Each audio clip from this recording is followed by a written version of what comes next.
tu as l'impression des fois d'être un petit peu perdu dans ce que tu fais, de peut-être pas savoir que tu fais vraiment la bonne chose. Le domaine de l'entraînement, c'est super vaste, c'est super diversifié, puis c'est difficile un petit peu au début de savoir un petit peu c'est quoi nos forces, c'est quoi nos faiblesses, qu'est-ce qu'on a à travailler, quelles sont nos préférences. Puis comme n'importe quel nouveau domaine dans lequel on commence, c'est difficile un petit peu au début de faire les choix peut-être les plus optimaux. Puis évidemment, on va apprendre de nos erreurs. Puis c'est de cette façon-là que on va être capable de se forger notre style, nos façons de faire, nos méthodes d'entraînement, pour ensuite pouvoir attirer une clientèle avec qui on aime travailler, qui nous fait vibrer, avec qui on aime vraiment se dépasser puis se développer en tant qu'entraîneur. Puis surtout une clientèle qu'on désire grandement aider. Si tu cherches à devenir un meilleur entraîneur, je te partage dans cette vidéo la leçon la plus importante que j'ai apprise au courant de mes dernières années dans le domaine de l'entraînement privé. Je m'appelle Alexandra Gendron, je suis entraîneur personnel, kinésiologue, propriétaire de ma compagnie d'entraînement privé AGKIN. Je totalise maintenant plus de 12 ans d'expérience dans le domaine de l'entraînement privé et plus de 5 ans de mentorat. J'ai appris énormément et je continue encore d'apprendre et comme toi, j'ai débuté un petit peu à la même place que toi, sans savoir vraiment où m'orienter au début. Ma mission est vraiment d'élever ton plein potentiel et surtout permettre aux gens de pouvoir rester actifs le plus longtemps possible. Dans ce cas-ci, pour toi, c'est de pouvoir pratiquer ton travail le plus longtemps possible et vraiment être en mesure de faire la bonne chose. Mon but, là, en fait, c'est que tu puisses aider le plus de gens possible. Quand j'ai commencé en tant qu'entraîneur et même en tant que personne, j'avais une personnalité qui était très perfectionniste. J'avais des tocs aussi, beaucoup. Puis ça a eu beaucoup de répercussions, autant dans mon travail, sur mes relations avec mes clients et aussi dans mon personnel.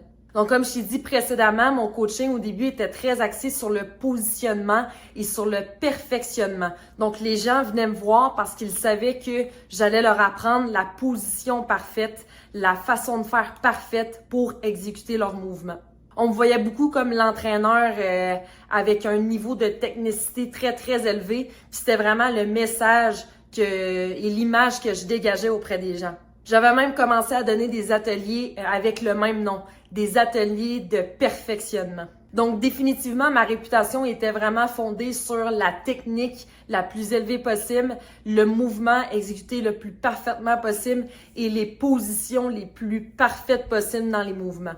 Avec les années, mon équipe a grossi, puis aussi avec toutes les années de mentorat, j'ai compris en fait que ce qui était le plus important, c'est pas nécessairement la position au premier plan, mais plutôt la tension.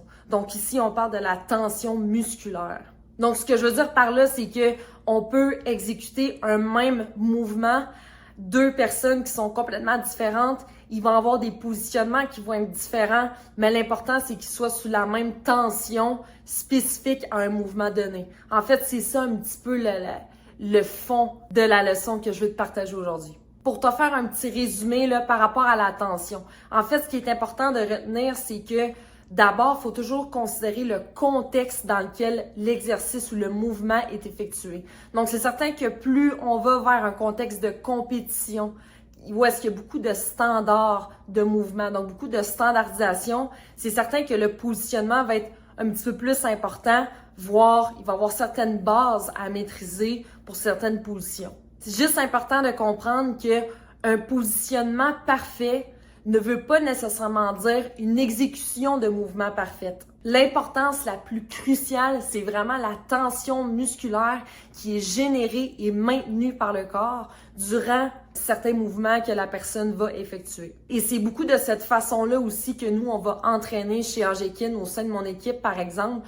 Donc, on va beaucoup interroger les clients durant la séance d'entraînement sur où est-ce qu'ils sentent les tensions. Parce que le positionnement peut varier d'une personne à l'autre, il peut varier d'un mouvement à l'autre, mais dans un même mouvement aussi, il peut varier d'une répétition à l'autre, avec beaucoup de facteurs à prendre en considération, la fatigue musculaire, l'état mental dans lequel la personne est-ce que la personne est arrivée au début de sa séance avec un stress ou une charge mentale quelconque. Donc, il y a énormément de facteurs qui vont affecter la façon comment la personne va bouger et principalement ses tensions musculaires. De là, l'importance de vraiment axer beaucoup tes interactions, tes corrections sur vraiment la tension que la personne va ressentir dans son mouvement plutôt que de t'attarder à la position qu'elle prend dans son mouvement. Pour faire un lien avec ça, chaque personne a une anatomie différente. Donc, c'est certain à 100% que si tu demandes à deux personnes avec une anatomie différente d'effectuer le même mouvement avec la même position, donc exemple, si tu standardises un mouvement via le positionnement, il y a des très fortes chances que la tension musculaire qui est générée dans le mouvement ne soit pas la même. Puis en fait, nous, c'est un petit peu l'inverse, là. C'est un peu à l'inverse où est-ce que je veux t'amener aujourd'hui. C'est que dans un mouvement comme un squat ou dans un mouvement comme dans un deadlift, un soulevé de terre. Exemple, si on prend le soulevé de terre comme exemple. On s'entend qu'on veut majoritairement avoir les fessiers, les ischio-jambiers très engagés. Donc, le fait de placer, exemple, les pieds de la personne à la largeur de ses hanches, si on demande à une dizaine de personnes de placer leurs pieds à la largeur de leurs hanches, ils vont peut-être pas nécessairement être en mesure, tout le monde, d'aller recruter comme il se doit les fessiers et la chaîne postérieure lors de leur soulevé de terre. Donc, c'est un peu comme ça que tu vas réussir à individualiser puis à personnaliser les interventions puis les corrections que tu vas avoir. Surtout si tu donnes un cours de groupe puis que tu veux miser sur des bonnes interventions avec chaque personne, joue sur la tension, interroge les gens sur la tension musculaire, puis tu vas voir même tes interventions puis tes corrections vont probablement être plus efficaces puis plus rapides et claires. La tension musculaire devrait être mise au premier plan versus le positionnement quand tu vas entraîner des gens. Donc, pour résumer, dans un contexte où est-ce qu'on n'a pas nécessairement de compétition ou de standard de mouvement, je t'invite fortement à intervenir puis à interagir avec ton client sur les tensions musculaires qu'il ressent dans ses mouvements. Tu vas avoir beaucoup plus d'informations essentielles puis intéressantes pour pouvoir le corriger puis optimiser ses mouvements par la suite.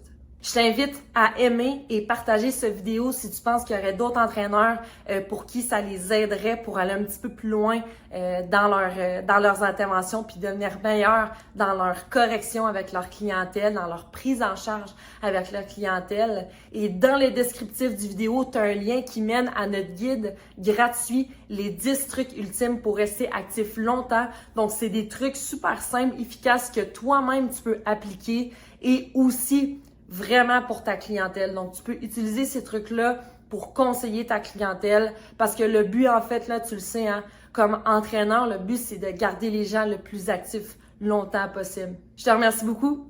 À la prochaine. Salut, bye.